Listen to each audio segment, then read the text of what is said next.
Hello, my name is Nick Benson, and today I will be presenting to you the University of Lafayette and how they can cut costs as well as enhance their revenue.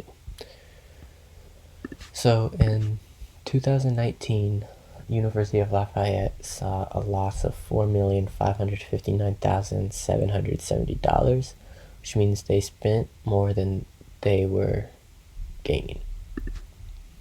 Some cost-saving strategies they could use could be cutting the cost of equipment, uniforms, and supplies, as well as team travel and athletic facilities, debt services, rental fees, and leases.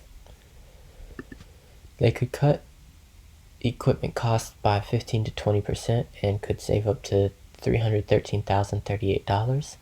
The surplus of items they ordered could be sold to alumni or donors, which would also be a revenue advancement.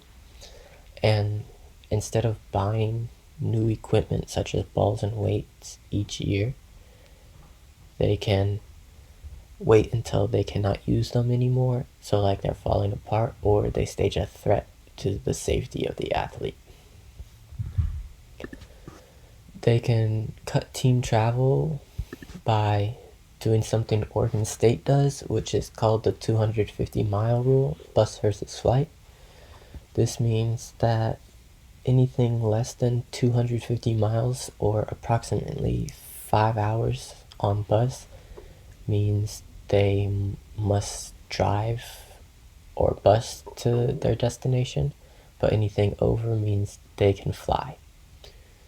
So a strategy that the university could use is buying a certain amount of coach buses, like 5 or 6 for example, for each team to use, so they don't have to rent the buses. And although it is an upfront cost right now, in the future it could save a lot of money.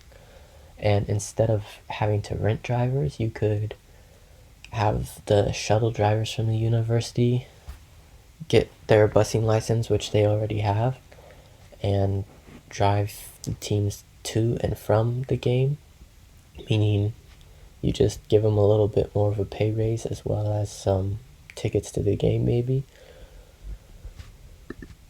For athletic facilities, debt services, leases, and rental fees, you can be like Coastal Carolina and combine the gym that the students use with the basketball arena and volleyball arena, making it a multi-purpose room for games, for graduation, and special events.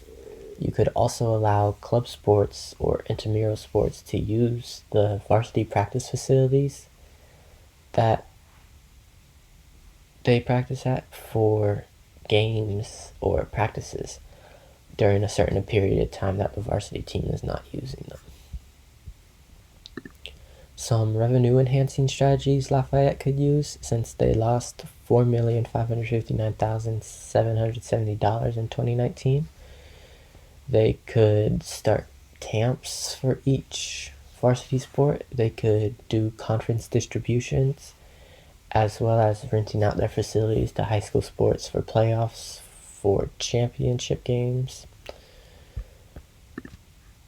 So for camps, this will be good because you have a certain amount of money a kid or athlete pays to attend this camp, and by doing this, players get to interact with fans as well as athletes, and it cuts the cost of recruiting because you don't have to travel to recruit somebody, but instead someone can come to you and you can see their potential basically in your own backyard, as well as you could see higher attendance rates for having fans being able to attend camp, because it's more of a personal interaction with one. So the fans might want to see you at the game, which means a higher attendance. Conference distributions, you could switch conferences for certain sports, just like the University of Cincinnati did, for example. They joined the ACC and saw a growth of 22.9 million a year, and that was mostly on TV contracts because and media contracts. You could rent out stadiums for high schools, and it'd be free advertisement because most of the playoffs and championship games for high schools are seen on TV. So when someone's watching TV, they'll see your logo on center field or center court, and they'll see that Lafayette wants to do good for the high school kids.